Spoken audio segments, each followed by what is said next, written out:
ইসলাম আমাদেরকে কর্মমুখী হতে শেখায়। আমি আমার বিভিন্ন আলোচনায় বলি যে ইসলাম কতটা কর্মমুখী ধর্ম। একটা ছোট্ট হাদিস দিয়ে শেষ করি। রাসূল সাল্লাল্লাহু আলাইহি ওয়াসাল্লাম বলেছেন, ইন কামাতিস সাআতু ওয়া ফি ইয়াদি আহাদিকুম ফাসিলা। রাসূল সাল্লাল্লাহু আলাইহি ওয়াসাল্লাম বলেন যে যদি কেউ দেখে কিয়ামত শুরু হয়ে গিয়েছে আর তার হাতে একটা চারা গাছ, কি গাছ, আর ওদিকে কি শুরু হয়েছে, বিষ্ণু সাল্লাল্লাহু আলাইহি ওয়াসাল্লাম বলেন যদি তার সুযোগ থাকে কিয়ামত শুরু হওয়ার আগেই যেন চারা গাছটা সে রোপণ করে দেয়। তার মানে থামার জন্য এই পৃথিবীতে আমরা আসি নাই।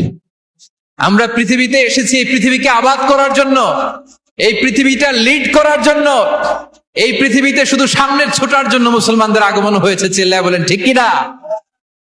কতটা কর্মমুখী হতে শিখায়। এইদিকে কিয়ামত, এইদিকে চারা গাছ, যদি সুযোগ পাও এটা রোপণ করে দাও। আপনারা মারিয়াম আলাইহিস সালামের ঘটনা জানেন। তার গর্ভে আল্লাহ তাআলা স্বামী ছাড়া সন্তান দিয়েছিলেন। ঈসা আলাইহিস সালাম ভূমিষ্ঠ হলেন। পাশ দিয়ে বয়ে যাচ্ছে স্রোতস্বিনী ঝর্ণাধারা, আর এদিকে খেজুর গাছ। একটা খেজুর গাছের পাশে হেলান দিয়ে তিনি ক্লান্ত, শ্রান্ত, পরিশ্রান্ত মারিয়াম আলাইহিস সালাম, এবং প্রচন্ড ক্ষুধার্ত। কোত্থেকে খাবার পাবেন? আল্লাহ তাআলা বললেন, ওয়াহুজ্জি ইলাইকি বিজিযইন নাখলাতি তুসাকিত আলাইকি রুতাবান জানিয়া। মারিয়াম, একটু কষ্ট করো, এই যে তোমার পাশে খেজুর গাছ, খেজুর গাছের ডাল ধরে টান দাও, দেখবে সুমিষ্ট খেজুর টপ টপ করে নিচে পড়বে। আচ্ছা, আল্লাহ তাআলা চাইলে এমনি অটোমেটিক্যালি খেজুরগুলো নিচে ফেলতে পারতেন না? আওয়াজ করে বলেন, পারতেন কিনা? না। এটা সুন্নাতুল্লাহ ফিল আরদের বিরোধী। আল্লাহ তাআলা চেয়েছেন মারিয়াম একটু করুক, এরপর বাকিটা আমি করি।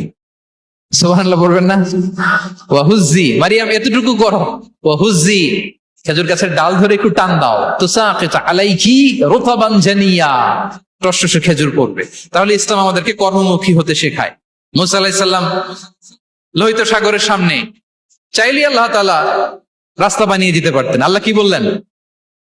হ্যাঁ, ওই আঘাতটা আমাদের করতে হবে, আঘাত আমাদেরকে করতে হবে, ওই শ্রম আমাদেরকে দিতে হবে, তারপরে আল্লাহ তাআলা সাহায্য আমাদের জন্য বরাদ্দ থাকবে। ঠিক কিনা?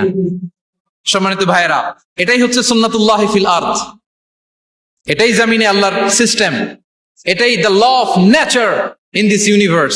এখানে আমাকে প্রচেষ্টা করতে হবে, আমার রোল প্লে করতে হবে, তারপরে আমার রিজিক আমার কাছে আসবে। তাই আমরা যেন কায়মনোবাক্যে রিজিকের বারাকার জন্য আল্লাহ তাআলার কাছে দোয়া করার পাশাপাশি আমাদের রোলটা যেন আমরা প্লে করি, আমাদের রোলটা যেন আমরা প্লে করি, তাহলে আমাদের রিজিকে বারাকা নেমে আসবে। কারণ তিনি যখন বারাকা দিবে ওইটা নিয়ে কুলানো যাবে না।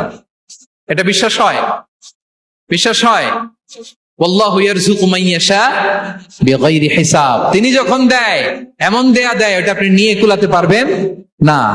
তো সেই রিজিকের উপযুক্ত যেন আমরা হই। আমরা যেন দোয়ার পাশাপাশি আমাদের প্রচেষ্টা অব্যাহত রাখি, আমাদের প্রিকশন অব্যাহত রাখি, আমাদের কর্মচঞ্চল অ্যাটেম্প্ট গুলো অব্যাহত রাখি, তাহলে আল্লাহ তাআলা আমাদেরকে রিজিক দিয়ে, ভরপুর রিজিক দিয়ে আমাদেরকে তিনি ধন্য করবেন। হাদা মা ইনদি ওয়াল ইলমু ইনদাল্লাহ আলাইহি তাওয়াক্কালতু ওয়া ইলাইহি উনীব। ওয়াসসালামু আলাইকুম ওয়া রাহমাতুল্লাহি তাআলা ওয়া বারাকাতুহু।